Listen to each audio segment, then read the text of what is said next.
All of your local and state news in one place. Tune into The District on WHIP, Philly's #1 college radio station.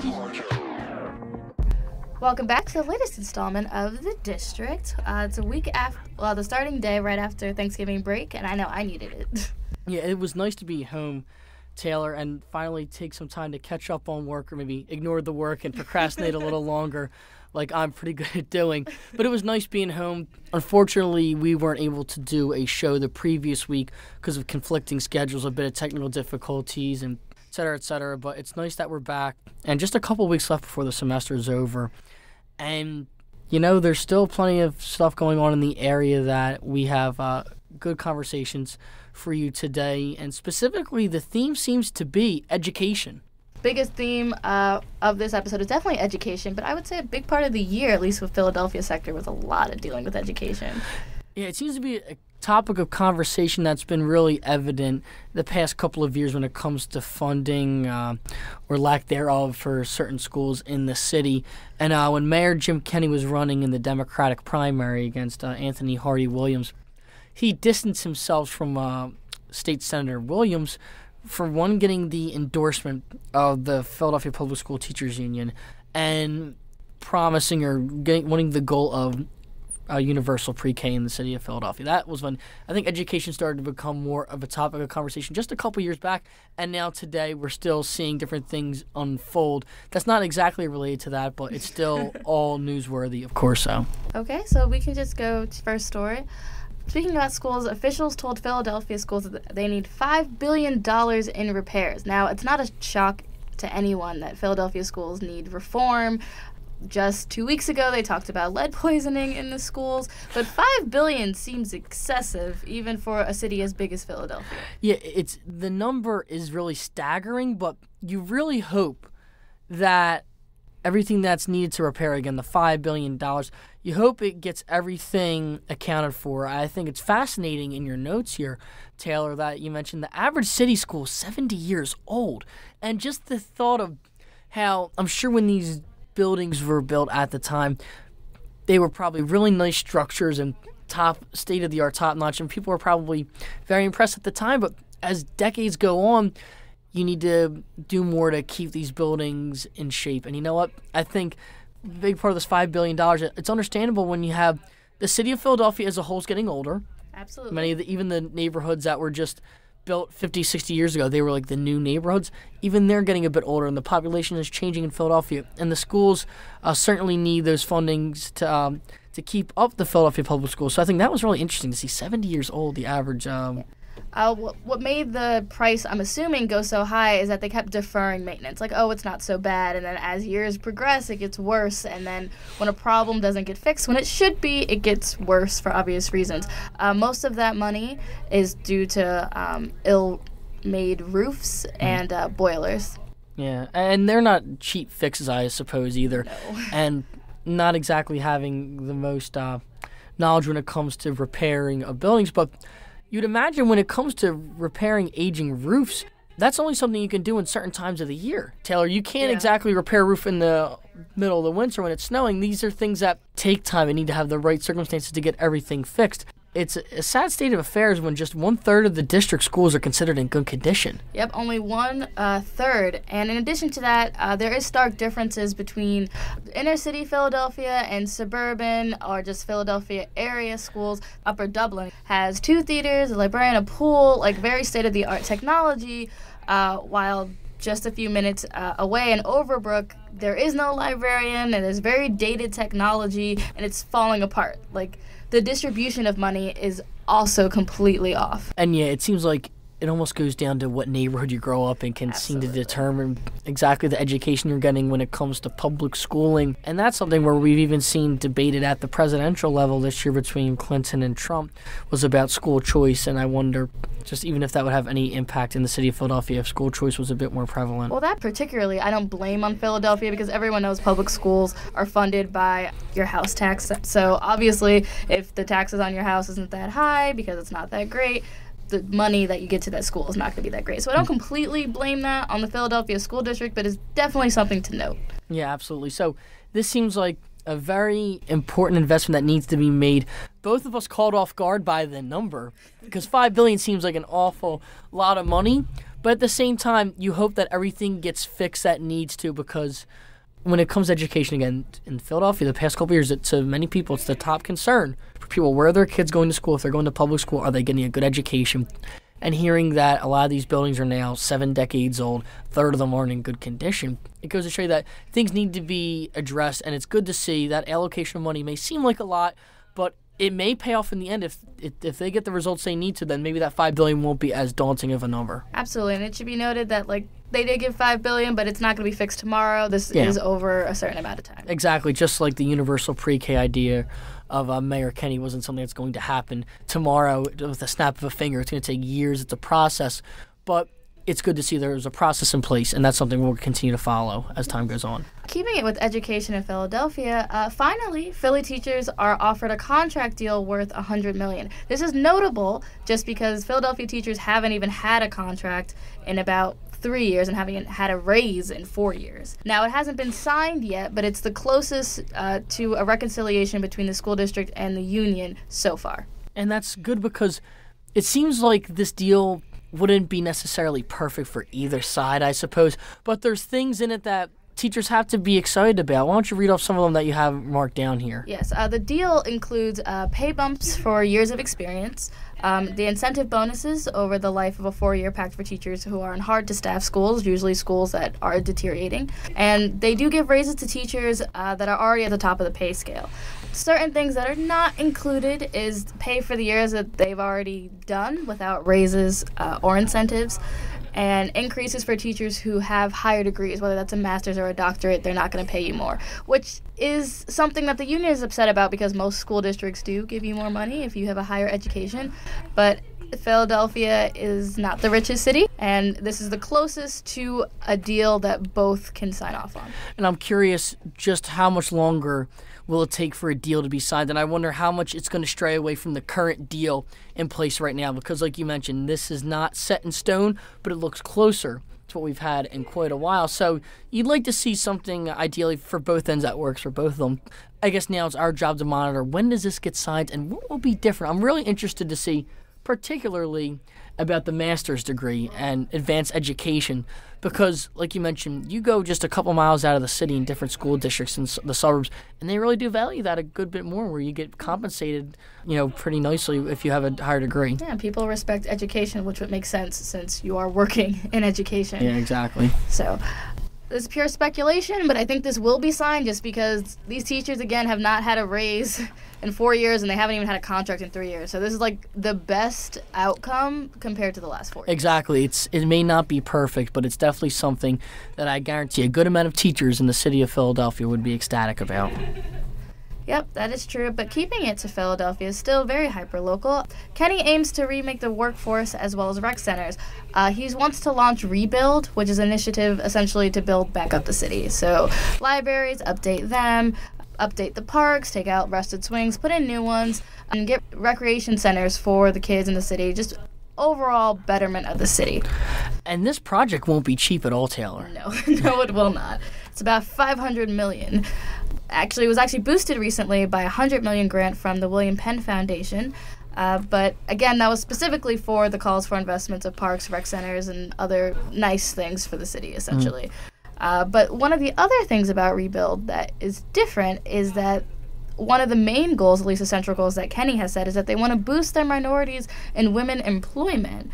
The Bureau of Labor Statistics reported that just 6% of the U.S. construction industry is black, 1.8% is Asian, and 28.5% is Hispanic or Latino, and only about 10% are women.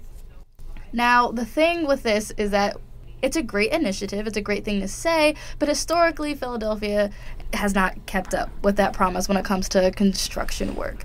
But this one is different, is because Kenney says he's willing to pay for it.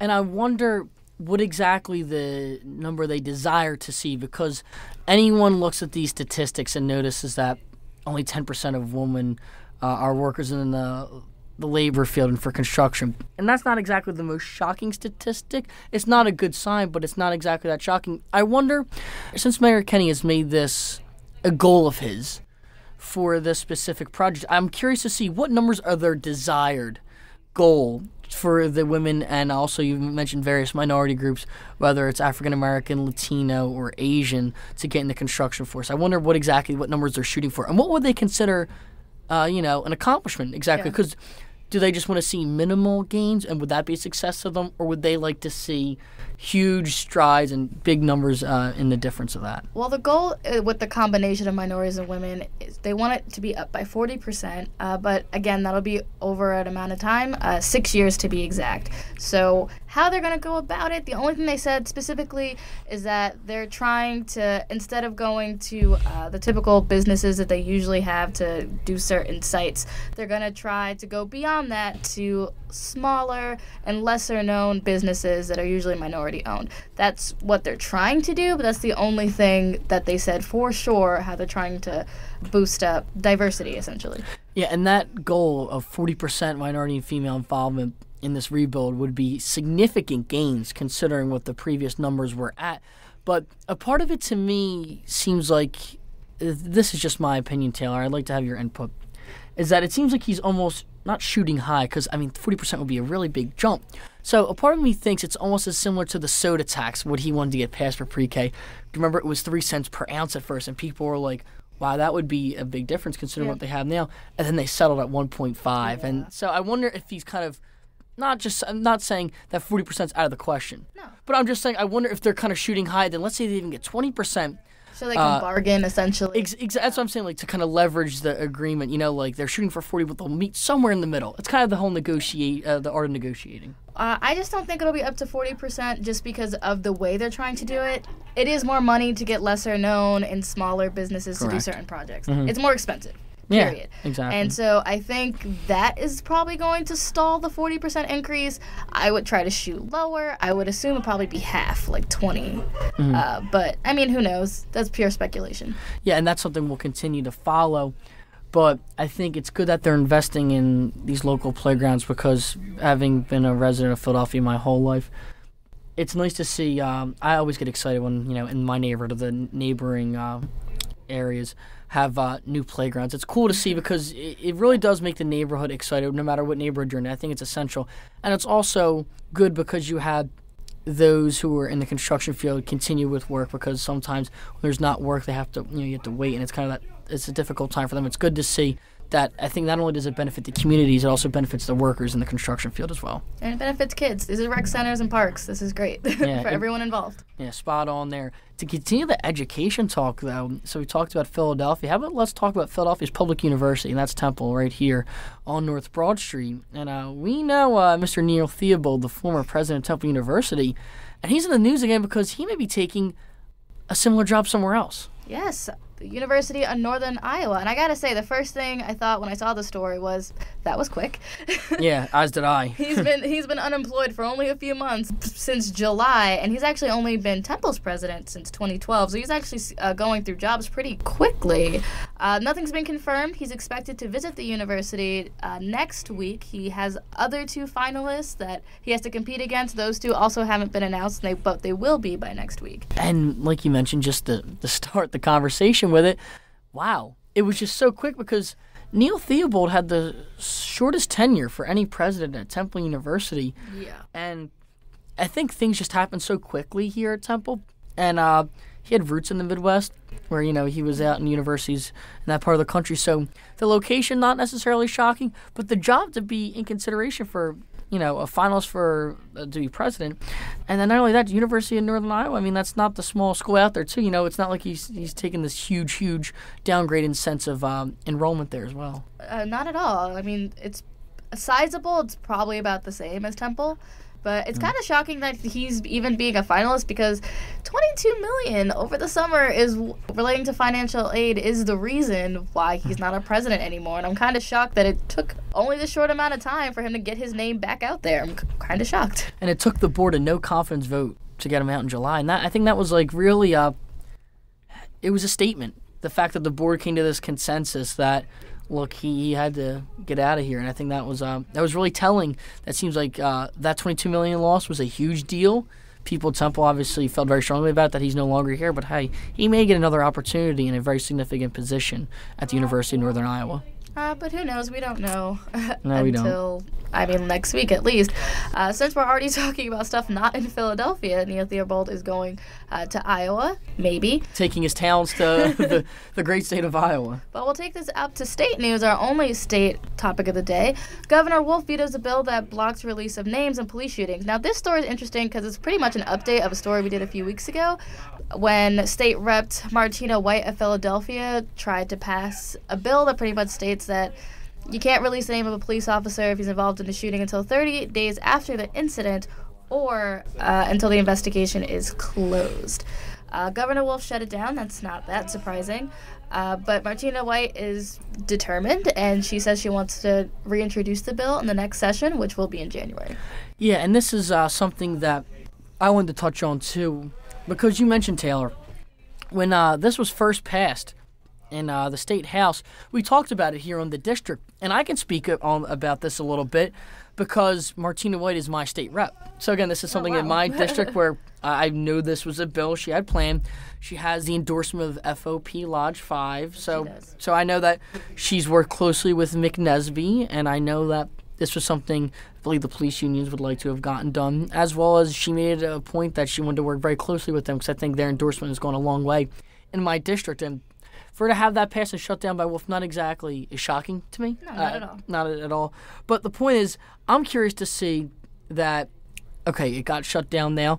I wonder when the next time she brings it back up to try to get it passed again. Because, like you mentioned, she seems pretty determined to get this legislation passed. And I'm curious to see, will there be certain Democrats that may change their opinion on it already? Like, I'm curious, after we already know the results of the first vote. So the next time she tries putting it through again, will it get identical numbers, or will maybe more Republicans just go away from it? Maybe they'll think that since the governor already shot it down once, is there a point to keep voting for it? Or will maybe she get a little more momentum and maybe a couple more Democrats join her? It'll be really interesting to see. I think she might get it signed off if she just amends certain parts. And I wonder if she's down to compromise. That's a great question. Where 30 days, I wonder if they shortened it to 15.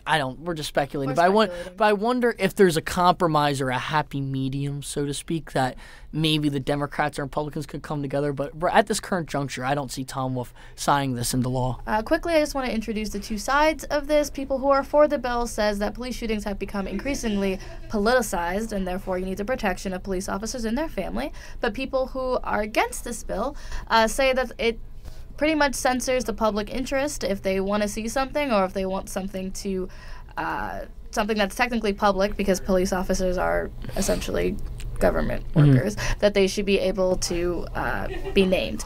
People who cannot be named at all currently are sexual assault victims and minors.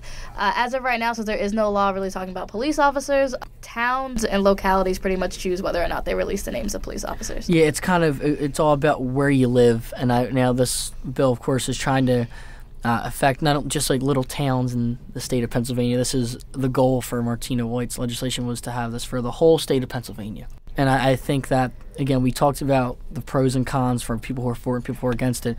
I'm fascinated to see if there's going to be some type of middle ground they'll try to reach, or is this going to be, I want it my way, I'm going to keep proposing this legislation until you pass it or don't pass it. Well, she's definitely introducing it during the next session, which begins in January. I don't know if she's going to do it in January, but definitely the next session. She already said it. Right around the corner.